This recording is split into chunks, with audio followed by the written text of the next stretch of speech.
Today is our golden wedding anniversary, celebrating 50 years of marriage between my husband and me. As we began to enjoy the dishes, our granddaughter Amy appeared distressed, on the verge of tears. "What's wrong with her?" Concerned, I was about to ask her what was wrong when she tugged at Nancy's sleeve, her voice trembling as she spoke. "Mommy, I need to go pee." Nancy, with a cold expression, retorted sharply at Amy. "What's the matter? Such a hassle. Just use a diaper." I couldn't fathom Nancy's words. How could she suggest Amy continue wearing a diaper when she clearly needed to use the bathroom? It was unfathomable that Nancy's thought process could be so dismissive. A soaked diaper would be uncomfortable and unpleasant for Amy. Unable to bear it, I was about to reproach Nancy. Before I could speak, a clear voice rang out. "Hey, Nancy. Using Amy for Instagrammable isn't cool." The unexpected voice silenced the room. It was my grandson, Michael. Nancy, visibly flustered by his words, remained speechless. My daughter Emma, seeming to realize something, pulled out her smartphone. "Michael, is this what they mean by Instagrammable?" On the screen of Emma's smartphone was a popular video sharing website. The Secrets of Parenting a 3-year-old Girl. Beside a cute illustration icon, a self-introduction was written. Amy is a 3-year-old girl. Could the creator of this video account be Nancy? "Emma, could you show me that video for a moment?" I took the smartphone from Emma and tapped on the video at the top of the account. What was displayed there? "My name is Sarah. I turned 67 this year. I've been married to my husband, Jason, for 50 years, always putting family first. We've led a modest life as he's always been there to protect us. While not extravagant, our days have been peaceful and happy. We have 2 children, John and Emma. It is said that children grow up in the blink of an eye, and it's true. Our once demanding little ones have grown into adults, married, and flown the nest. John graduated from college and married Nancy, his college sweetheart, right away. I was surprised by how young they were to marry, but if they're happy, that's all that matters. My daughter Emma found love at her workplace, and after 2 years of living together, she got married. Her partner is her direct superior named Nathan. He came to make the formal announcement of their marriage wearing a perfectly ironed suit, without a single crease, just as I had often heard from Nancy. He gave off the impression of being sincere and serious, and it was a relief for both me and my husband Jason. Both John's family and Emma's family bought homes close to the house where my husband and I live.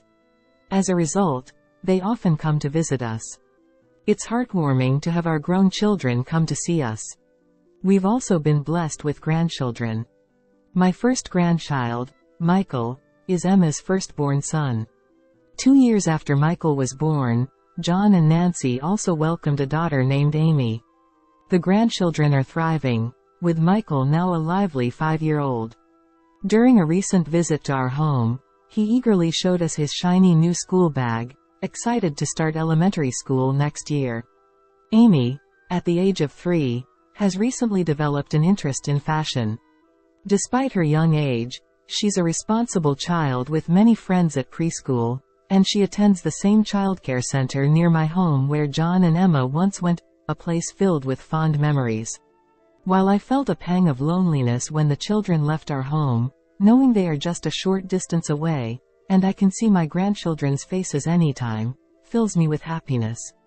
My greatest joy is spending time with my children and grandchildren, who are as dear to me as my own eyes. However, there is one thing that concerns me. Nancy, John's wife, often brings Amy to our house for care. I'm always delighted to see Amy.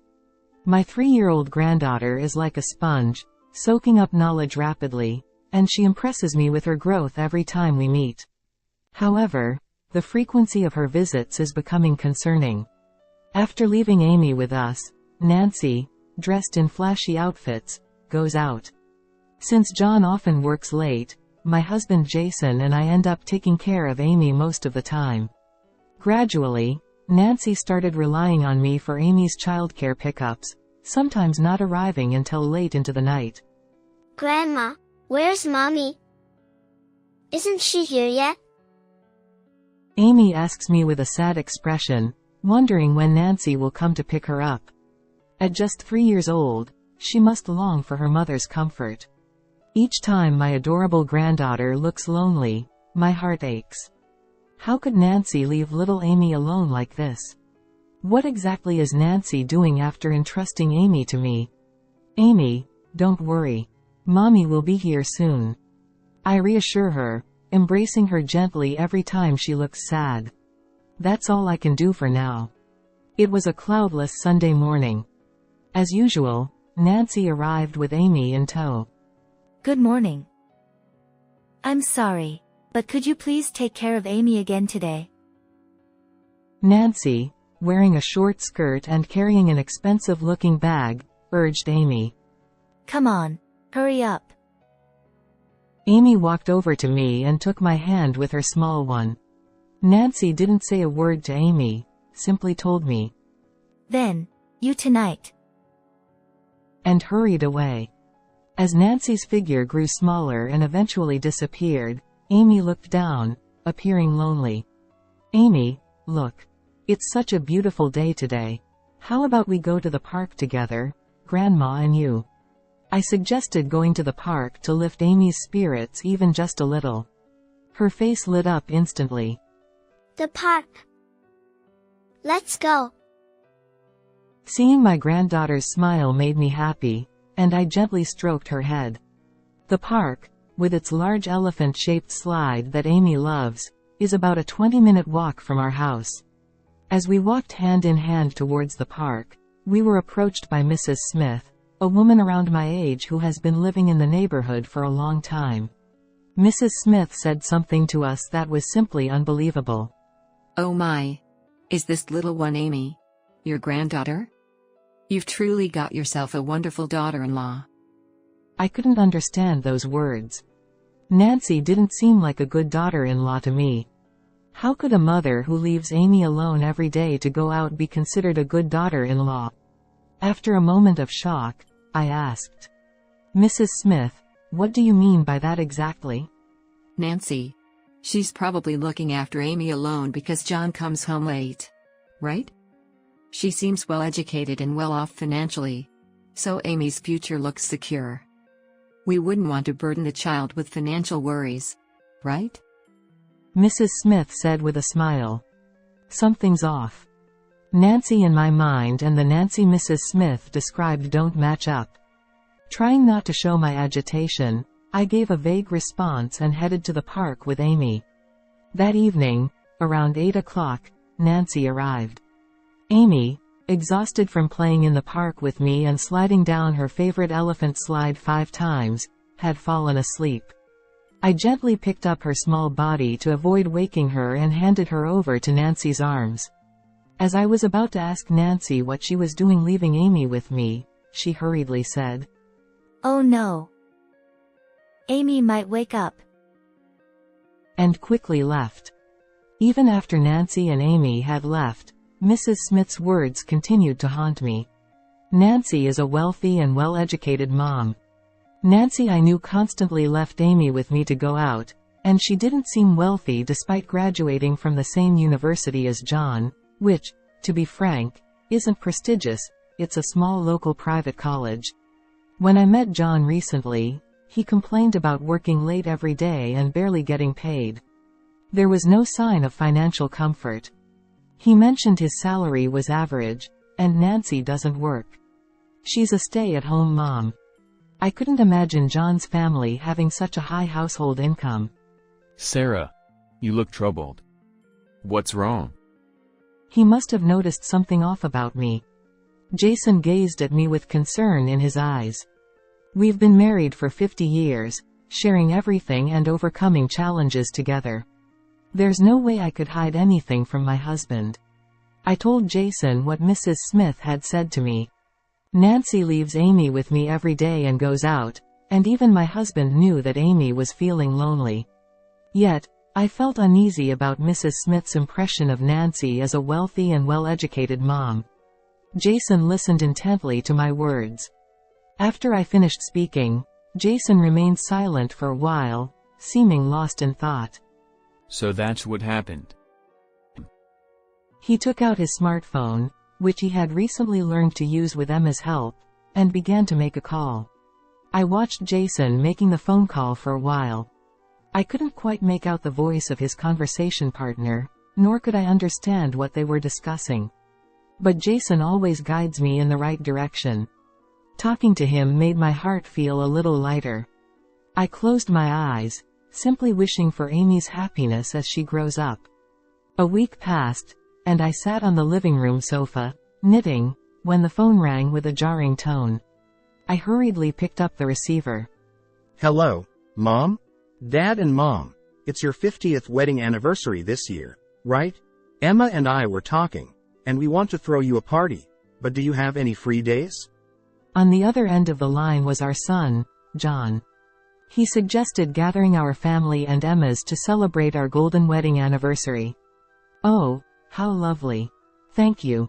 Jason's days off are Saturdays and Sundays, so either of those days works for us. I informed John of Jason's work schedule. I felt joy and excitement at the thought of our children and grandchildren celebrating our golden wedding anniversary, and I couldn't help but feel elated. On a Saturday night a week later, 3 families gathered after a long time at a luxurious and renowned upscale restaurant in Tokyo known for its high hospitality standards. John had made the reservation. Nancy exclaimed, Wow! This is amazing. It's so luxurious. Excitedly, Nancy started taking pictures as soon as they entered the restaurant. Amy, stand over there. A little more to the right. Yes, perfect. She directed Amy, snapping several photos next to an elegant folding screen. Taking photos in a high-end restaurant isn't considered appropriate behavior as it can disrupt the ambiance and disturb others with the sound of the shutter. It's proper etiquette to seek permission from the restaurant staff before taking any pictures. Although I was concerned, I silently watched Nancy's actions, reluctant to spoil the celebratory atmosphere of the occasion. Thank you for waiting. A staff member, dressed in a beautiful dress, brought the dishes. Delicately arranged, the dishes resembled works of art on the table. Well then, now that the dishes are served, once again. John began. Mom, Dad, congratulations on your 50th wedding anniversary. Here's to many more. Before John could finish speaking, Nancy interjected loudly. Wait a minute. No one has touched the food yet, so I have to take pictures. Nancy explained. So just hold on a sec. I was taken aback. Jason sitting next to me seemed equally exasperated. Emma, who was sitting across from her, couldn't contain herself any longer and spoke up. Nancy, hold on. This is a celebration for our parents. It's not the place to take pictures. It's just not proper. Nancy, visibly annoyed by Emma's comment, reluctantly put down her phone and turned away with a sulky expression. John looked uncomfortable, bowing his head. Mom, Dad, once again, from me, congratulations on your 50th wedding anniversary. Emma said. Emma. John. Thank you. Nancy's sulky attitude bothered me, but Emma's words were heartwarming. As everyone started eating, Amy seemed restless. She had a look on her face like she was about to cry, appearing unsettled. I wondered what was wrong with Amy. Just as I was about to ask her, she tugged on Nancy's sleeve and pleaded in a voice that sounded like she was about to cry. Mommy, I need to go pee. Nancy, approached by Amy's plea, put on an icy expression and snapped at Amy. What now? You're so annoying. Just use a diaper. I couldn't understand Nancy's words. I couldn't believe Nancy would say to just leave Amy in her wet diaper when she's complaining she needs to pee. Wet diapers get heavy and uncomfortable, and Amy would be uncomfortable too. I couldn't stand it and was about to confront Nancy when a clear voice spoke up before me. Hey, Nancy. Amy is a person, not a toy. The unexpected voice caused silence to fall over the room. It was Emma's son, Michael. With a stern expression, Michael continued. You can't use Amy for Instagrammable moments. Nancy, upon hearing Michael's words, appeared visibly flustered and couldn't say anything in response. Nancy's treatment of Amy is appalling. It's far from acceptable for a mother.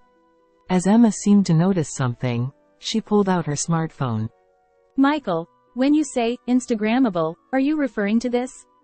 On the screen of Emma's smartphone was a popular video site. Secrets of how to deal with a 3-year-old girl and kids. Next to a cute illustration icon, there was a self-introduction written. Amy is a 3-year-old girl. Could the poster of this video account possibly be Nancy? Yeah. This is Nancy's, right? When we went to Emily's house the other day, Emily's mom showed it to us. I recalled hearing about Emily's mom from Emma before. Emma and Emily's mom are the same age, and because Michael and Emily get along well, they are close. Emma, can I see that video for a moment? Taking the smartphone from Emma, I tapped on the top video on the account. The title was, How to Get a 3-Year-Old Who Hates the Toilet to Go. Another busy day for a solo parenting mom. Despite constantly leaving Amy with me, I couldn't help but wonder what being a solo parenting mom meant as I watched the video. In the video, Amy crying and Nancy scolding her harshly were shown. Having interacted with Amy daily and knowing her well, I was certain. Though her face wasn't clearly visible, it was indeed Amy. I recognized her mother's flashy clothes, the same outfit Nancy wore when she came to pick up Amy the other day. Nancy's manner of speaking in the video was too extreme. Just do as you're told. Go to the toilet. Grabbing Amy's sobbing arm and raising her voice, Nancy seemed to be gripping her forcefully. Amy's thin arms in the video appeared congested. A cold sweat ran down my back. This was far too cruel. With trembling hands, I tapped on a video titled, Dealing with a 3-Year-Old in Their Terrible Twos, How to Fix Picky Eating Habits. The video began playing, showing Nancy forcefully pushing carrots into Amy's mouth as she complained they were too hard to eat. Another video titled, Sometimes Mom Needs a Break, How to Put Your Child to Bed Alone, depicted Nancy locking a tearful Amy in her bedroom and indulging in a solitary drink. As I watched the content of the videos, it became clear to me that this was not discipline but something far more disturbing, and I felt the blood drain from my face. Nancy, what on earth is this? Suppressing my rising anger, I turned to Nancy and quietly asked. This isn't me. It's someone else entirely. Nancy protested rapidly, her eyes darting back and forth. It was clear that something was very wrong. That's Nancy's videos. The person in the videos is her. Jason stated firmly. I asked Sarah about it the other day. Mrs. Smith from the neighborhood mentioned Nancy as a wealthy, education-focused mom who watches Amy alone while John is away. When I heard that, I became very skeptical. So, I decided to investigate. In the silence that followed, Jason's voice echoed. Nancy's eyes widened as she froze. Her body trembled slightly. I called Mrs. Smith and asked about Nancy. Apparently, Nancy herself asked Mrs. Smith to follow this account because she's the one posting it. I recalled the conversation with Jason when I consulted him about what Mrs. Smith, our neighbor, had said. At that time, the person Jason was speaking to on the phone was indeed Mrs. Smith. Emma, who had been listening to Jason's words, stood up with a startled expression. I've heard about that too. Nancy has been asking her mommy friends at the nursery to follow her video account. She wants support because she wants to become a famous video creator, right? Remembering Michael's words, which he said he learned from Emily's mom. I held my breath. Michael, Emily, and Amy all attend the same nursery. It's only natural that Emily's mom would hear about Nancy's video account talk. With Emma's follow-up, Nancy's face turned crimson as she shouted. That's not true. I didn't ask for anything like that. I just said I'd tell them if they wanted to follow. She said she'd tell them if they wanted to follow. Nancy's words echoed in my mind. I was convinced. So, that video account must indeed belong to Nancy. Nancy, earlier you said it wasn't yours, but this is yours, isn't it? I pointed to Nancy scolding Amy on the screen. Nancy finally seemed to realize the grave mistake she had made, and her face quickly paled. Seeing her reaction, Michael muttered. Telling her to go to the bathroom. Insisting on diapers today.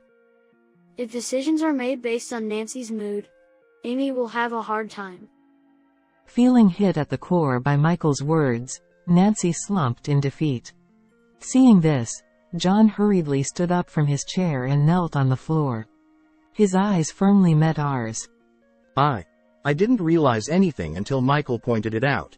I've been working overtime just to increase income, not paying attention to what's happening at home. John confessed, tears welling up in his eyes and his voice trembling. Not knowing that Nancy was always leaving Amy with Mom, causing trouble for both Dad and Mom and ruining festive occasions. I'm truly sorry for Amy. John bowed deeply, tears falling onto his knees. John promised us that he would talk with Nancy alone when he got back. I watched silently until John, with Nancy and Amy, disappeared from view, wishing for John and Amy's future happiness. A few days later, as I was preparing dinner in the kitchen, the doorbell rang. Opening the door, I found John standing there. Mom, sorry for dropping by unexpectedly. Can I come in? John said with a serious expression. Sensing the gravity in John's demeanor, I thought there must be something important. Of course, this is your home too. Come on in, I said, ushering John into the dining area where Jason was sitting. John took a seat across from us and began to speak. Mom, Dad, sorry for the sudden visit. Nancy and I have had a discussion since then. I've decided to divorce Nancy. I came today to explain everything clearly. John's voice was firm, showing his determination. Nancy has been excessively scolding Amy on a daily basis. I confirmed it with Amy as well. Plus, she had accumulated a significant amount of debt from consumer loans. John continued. His words triggered a memory in me. On the day when Nancy's video account was discovered, Jason and I checked Nancy's videos together. Her posts mainly consisted of videos labeled as training for Amy and introductions to luxury brand bags and clothing. Mrs. Smith from the neighborhood had mistaken Nancy for being wealthy after watching her videos showcasing luxury bags. She hadn't watched the videos scolding Amy, she had only glanced at the titles, assuming she was providing thorough education, leading to a misunderstanding. The numerous luxury brand items Nancy showcases easily surpass $10,000 each. At that moment, I couldn't help but wonder where she was getting the money to afford such expensive purchases. Could that debt be for buying the brand items Nancy showcased in her videos? John nodded in response to my remark. Nancy had been borrowing money to purchase brand items and showcase them on her video account. The debt kept mounting, and she was resorting to borrowing more money to repay it. Since Nancy had disposed of the reminders arriving at home before John could see them, he remained unaware. By featuring high-end brand items and sharing parenting experiences on video sites, she gained numerous views and attention. Nancy started feeling superior, equating views and attention to being better than others, and becoming obsessed with what's Instagrammable. Nancy refused to confront the mounting debt she was accumulating. It seemed she resorted to drinking and avoiding reality while I entrusted Amy to her care. After finishing his explanation, John bowed his head towards us. Mom, Dad, from now on, I'll prioritize Amy over everything else in my life. I'm truly sorry for causing trouble. John. He then left, saying he would discuss the divorce proceedings and gain custody of Amy with Nancy again. A few days later, John called. Mom? It's settled that Amy will continue living with me. It seemed John and Nancy had been at odds over Amy's custody and had been negotiating. Today, it was resolved that John would be granted custody. Nancy insisted on having custody of Amy, but Amy expressed her desire to be with John. When pointed out the excessive scolding towards their daughter and Amy's wishes were considered, Nancy couldn't argue back and agreed to let John have custody. Even through the phone, John's voice sounded genuinely happy. After divorcing John, Nancy's reputation quickly deteriorated, and she fled town. A year passed. John sold his house and now lives with Amy and us. Meanwhile, Nancy is said to be living alone in a rundown apartment in a distant city. She's reportedly struggling to pay child support and repay debts, working tirelessly every day. It was a cloudless, sunny Sunday afternoon. Emma and Michael were visiting today. As I sat knitting on the living room sofa, I heard joyful laughter coming from the backyard. I got up and joined Jason on the veranda. Jason, I heard laughter and had to come see what's going on. I said. Amy was happily playing ball with Michael, who had come to visit. Meanwhile, John and Emma watched them with gentle eyes. Jason, I'm so glad. Seeing those kids so happy fills my heart with joy. I said, deeply moved. Jason nodded solemnly and held my hand. I returned the gesture, looking out at the children and grandchildren in the yard. I wished Nancy would appreciate Amy's happiness instead of just focusing on her video account's followers and views. Amy's radiant smile lit up under the sun, sparkling brightly. From now on, I'll protect that smile. That's what I truly believed in my heart. When I checked my wristwatch, it was past 8 o'clock in the evening. My daughter and husband should have been waiting for me to come home as they never prepare their own meals. When I tried to enter the living room, I heard my daughter, Ruby, laughing and talking in the loudest voice. It's so tacky nowadays, to mend used clothes and sell them again. Perhaps she was watching TV or something. When I heard my husband's voice next, I felt the blood drain from my body as I didn't think they were talking about me. Maria is also quite picky, or rather she seems to be missing the point. Apparently, they were talking about me and my friend Maria. I froze on the spot and had to listen to a conversation I'd rather avoid. The conversation between the two of them was full of criticism about us and it made my eyes flicker. As I squatted down, my dog, Ken, came and snuggled up to me. The conversation continued, talking about Ken, like he is crossbreed or old, and I heard them even considering throwing away my old sewing machine, which is a keepsake from my mother. I stood up out of the blue. Without saying a word, I took Ken with me and found myself running out of the house. Where was I going? I had no idea. Ken whimpered and sounded uneasy. Would I be able to go back home as if nothing had happened? No, there was no way I could do that. All I knew was that those two were making fun of us. I don't want to go back to the house where those two people are. I don't want to be that miserable. From that day onwards, I never returned to that house. I have several things that I treasure. One of them is my mother's pedal sewing machine, which is my most treasured possession. My mother made many clothes for me with this sewing machine. Inspired by her, I also made clothes for my daughter. She used to love wearing the clothes I sewed, but that was a long time ago. Now that she's a high school student, she rarely wears anything I've tailored. At a cafe in the late afternoon, I was complaining to my friend Maria.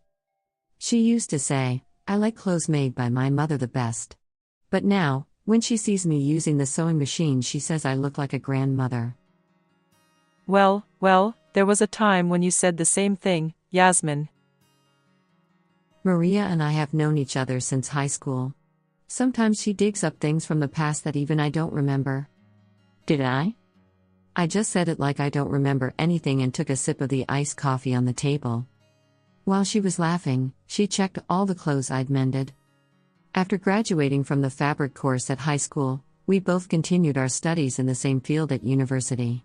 Although our paths diverged after graduation, our friendship remained unchanged. Yes, that is as good as I expected, Yasmin. That's perfect. I was relieved when she said that to me. The second-hand clothes I mended are lined up in her boutique. After graduating from university, she worked for a major apparel company, gaining expertise in sales and management, and set up her own business. Ruby is already a high school student, and I wish you'd join me in this venture soon. She grumbled this time after I handed out the clothes to her. I keep saying this, but my work is more of a hobby, not a full-fledged business. I'm always worried about whether I'm doing the proper job on the clothes you request. She looked bored and replied, Fine, I get it. After some small talk and catching up, we parted ways as usual. On the way home alone, I remembered the olden days. Those days at high school and university, when we were busy with assignments, striving to improve. After graduation, I worked for a textile manufacturer and stopped making clothes. I lost my father early on, and I lived with my mother, but she passed away before my university graduation. I was busy working in an unfamiliar environment on my own. A few years later, I married a senior colleague from the same company, and when Ruby was born, I truly felt how important the family was. I started making clothes for Ruby again, just as my mother had done for me, with the pedal sewing machine my mother left me. She was an honest and lovely girl when she was little, though. Arriving home, I sighed as I saw Ruby being a couch potato. You were saying the same thing, Yasmin. I just remembered what Maria said to me this afternoon. I wonder if I was also such a lazy daughter from my mother's point of view. If so, her love was truly immense. It's nothing compared to her. Oh. You're back. She finally noticed me coming home, but she kept on lying down on the sofa. I couldn't have been this lazy, at least. I told myself that and decided to prepare dinner. I'm home. It was around 10 p.m. when my husband Kevin came home. He sat down next to Ruby on the sofa in the living room and loosened his tie. How was your day? She said it as she fiddled with her smartphone. The two of them happily chatted, watching TV while I was preparing dinner. Despite not being biologically related, they shared a close bond. We lost her biological father in an accident when she was just 2 years old. For a while after losing my previous husband, Maria introduced me to sewing jobs, and that's where I met Kevin. Ruby was a friendly girl, so she soon got attached to him. It didn't take long for us to remarry. I was worried about losing another precious family member again, but as I found he was a happy-go-lucky sort of person and had thick skin, I gradually eased. His cheerful and bubbly personality made me believe that he would not die easily, which made me feel safe. Then, I've been still living happily as I expected. Look, isn't the outfit she's wearing cute? She pointed at a celebrity's clothes on TV. It's supposed to be trendy this year. We've even been stocking them up at my store. He is a manager of a popular budget-friendly apparel store. OMG, can you get it before they sell out? Their casual conversation annoyed me. It was fine that they both liked new trendy clothes, but I couldn't understand their habit of discarding perfectly wearable items each season, even though they bought them as they liked them. They replaced the new ones so quickly. I preferred wearing the same clothes for years. If their design is a bit old or outdated, I would personalize or mend them myself. I know they both think I am tacky when it comes to the clothes, so I try not to interfere with the way they treat their clothes. You're so trendy, Ruby. Don't spoil her too much, honey. Why don't you get a part-time job and buy your own clothes, Ruby? When I talked to those two excited people, the conversation stopped all of a sudden. It's fine, isn't it? Parents should buy their kids clothes. I can deserve it. Yeah, girls her age wanna dress up a lot anyway. You should at least understand that. Suddenly, the two of them were sounding off about me like I was the bad guy, and I was overwhelmed. They won't listen to me anyway, even if I talk more to them. Don't buy too much. Their laughter echoed behind me, leaving me feeling empty. But when I saw my loyal dog Ken curled up in the bedroom, I felt comfortable. "You're on my side, aren't you, Ken?" I muttered to myself, but he just tilted his head. With the emptiness re-emerged in my mind, I fell asleep with Ken. One day I visited Maria at her office. Because I needed her to check to see if the alternation I made on the vintage clothes she bought overseas was all right. She looked at them every corner I mended. She doesn't compromise on anything just because I am her friend. Knowing this, I always try my best to hand them in. When there are only a few items, then we meet up at a cafe and chat over coffee, but this time, I came to her office because there were so many items. There are lots of cardboard boxes piled up all over the place. It felt more like a warehouse than an office when I first came here. Her desk sat in the back, and in front of it, a table and chairs for visitors, all carefully chosen by her at antique shops. Her taste has remained unchanged since I was a student, and I have always admired it. I think this one and this one are okay. This skirt needs a little more touch. Having finished all the strict checks, I breathed a sigh of relief. Did something happen? She looked at me sharply. "Oh, it's just a sigh of relief for now. I'll fix it shortly and get back to you." As if to escape her sharp gaze, I quickly stuffed those clothes that needed to be fixed into my bag. The products you mended this time didn't quite feel like your work, Yasmin. She handed me an envelope from her desk. "It's a payment for the clothes I worked on. I can't take it because some of the items took longer, and I couldn't meet your expectations." She forced me to take the envelope into my hand, which I refused to accept. I believe your skills haven't decreased, Yasmin. In fact, you're at a professional level. So I've also added a technical fee. Her eyes sparkled. I knew that look. It only appears when she is fully into her work. I also know that the fact that she recognizes my skills and even gives me impeccable compensation is not just because I'm her friend. "Oh, I have something I wanted to show you." As if deliberately ignoring my attempts to leave, she pulled something out of one of the cardboard boxes. A hand-carved horse? No, it's probably a donkey. The figurine, which could fit in the palm of my hand, was sold for tourists. At a stall in Africa. I think you have a better taste when it comes to sundries. What do you think of this? Well, I gave her my honest opinion. Then I evaluated one by one the sundries that come out one after another. I loved this time spent with her. Before I knew it, time had flown by. Glancing out the window, I realized it was already dusk. "I'm sorry, Maria, I have to go home now." She also looked up and was surprised to see the clock in her office. I'm sorry too for keeping you up until this late. It was helpful though. Thank you. Waving goodbye, I hurried out of her office.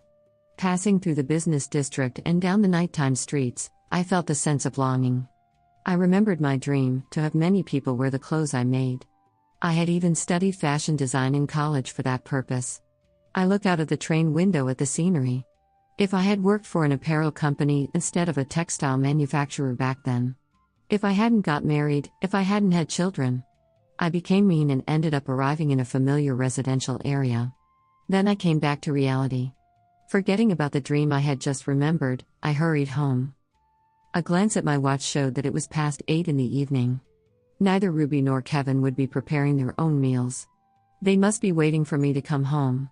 Fortunately, since they don't mind ready-made meals like bento boxes or side dishes, I dropped in at a supermarket nearby on my way home to get some groceries. Still, I'm concerned that I haven't heard anything from them. I always tell them in advance or I call them when I'm running late. Today was different. It should be the first time for me not to come home until this late without even preparing dinner. Soon after, I arrived home. Since the light on the front door was on, the two of them must be at home. Could it be they didn't think anything of my not coming home and I was the only one concerned about the time? That thought left me feeling lonely. When I opened the front door, Ken was there tied up. I always let him off leash inside the house and I wonder if they didn't let him go since he got home from a walk. He looked up at me with teary eyes and as I reached out to free Ken from his leash, I heard loud laughter coming from the living room. I got so frustrated and I made my way to the living room with him. Ken was a dog I had adopted in the first place. I met him when I visited an adoption event organized by the City Council for Ruby, who wanted to have a dog. Although we left without adopting that day because she wanted a smaller, cuter dog, I couldn't forget about him, and when I made a query later that day, I heard that he was on the verge of being put down. I couldn't sit still and I adopted him. This is how he had become part of our family, and I believe both Ruby and Kevin would have welcomed him as a pet. Yet now, they were enjoying themselves while he remained being on his leash in the cold entryway, and I couldn't accept that. When I was about to enter the living room, I heard Ruby laughing and talking louder. It's so tacky nowadays to mend used clothes and sell them again. Perhaps she was watching TV or something. I didn't think they were talking about me, and when I heard my husband's voice next, I felt the blood drain from my body. Maria is also quite picky, or rather she seems to be missing the point. It seemed that they were talking about me and my friend Maria. I froze on the spot and had to listen to a conversation I'd rather avoid. Maria had influenced me to take on clothing repairs, even though my skills weren't that great. She uses me just because we are friends, even though I have no hint of the great sense in doing it. The conversation between the two of them was full of criticism about us, and it made my eyes flicker. As I squatted down, Ken came and snuggled up to me. The conversation continued, talking about Ken, like he is crossbreed or old, and I heard them even considering throwing away my old sewing machine, which is a keepsake from my mother. I stood up out of the blue. Without saying a word, I took Ken with me and found myself running out of the house. Where was I going? I had no idea. Ken whimpered and sounded uneasy. Would I be able to go back home as if nothing had happened? No, there was no way I could do that. All I knew was that those two were making fun of us. I don't want to go back to the house where those two people are. I don't want to be that miserable. My feet carried me away from our house. Gradually, the scenery shifted from residential to office buildings. Walking with Ken, I felt out of place. But there was no turning back. When I reached a familiar building, I pulled out my phone and made a call. What's wrong, Yasmin? She was startled by my call and rushed out of the building. I was just about to leave. She seemed to have guessed something when she saw Ken sitting next to me. She told me to wait for a bit and disappeared back into the building. After a while, she appeared in front of me again with a large cardboard box in her arms. Hey Ken. Can you hold out for a little while? She stuffed him inside the cardboard box she brought with her. He is a clever boy who hardly barks, so he is quiet and did as he was told. I then went to her office and talked to her about the story I've just heard before. Well, that's what happened. As I talked to her, the feelings of shock and anger faded away. As expected, I began to feel restless, thinking that the two of them might have been worried about me not coming home. Ignoring my cringing, she looked at Ken, who was curled up in a cardboard box, and muttered, If they're worried about you, they'll at least contact you. I was in a bit of a panic and didn't catch what she said and wandered around the room, wondering what to do. By the way, I remember you said you've installed a pet camera for Ken? I could hear her this time, but when I looked at her face, she seemed to be kind of fed up with me. She sighed heavily and said, If you're worried about how the two of them are doing, why don't you use that camera to check? Without looking at me, she was petting him. I take out my phone and try to check the footage from the pet camera. But my hands were shaking, my heart was pounding so hard as if it's going to be explored, and my mind went blank. Ken, who had been enjoying her attention, suddenly darted toward me. If you can't watch alone, shall we watch together? I nodded a little at her and handed her my phone. She opened the pet camera app. The living room appeared on the screen. An open pizza box sat on the table, half eaten. And there, on the sofa, Ruby and Kevin were still laughing happily. They don't seem worried about you at all. I agreed. It was clear they hadn't even noticed that Ken and I had left. I was shocked again, but this time I could feel the anger welling up again. Now, what should we do from here? What do you want to do, Yasmin? Do you still want to go back to that house? She asked me, seeming to enjoy the situation. No, I don't. Then leave the rest to me. Now I think about it, I never thought she was so reliable. I don't think there are many scary people like her to make an enemy of. She definitely managed my phone and showed me an unbelievable video. It was footage from a pet camera, but what was shown there was the scene of Kevin's affair. I never expected it would be so easy to find out. She was excited like a child who had found a fun game. She originally worked at the same company as he works. She seemed to have a connection with a colleague from that time, and heard of it from them. I didn't pay much attention 'cause it was just a rumor. I didn't even think it was worth letting you know.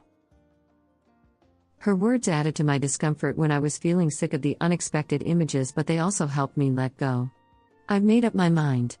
Maria winked at me as if to say, "You've got to do that." The next day, I waited for a moment when neither Kevin nor Ruby were around and moved only the essentials. I received a message on my phone from Ruby. I just told her that I was staying with Maria for a while. Seeing that there was no response after the message was read.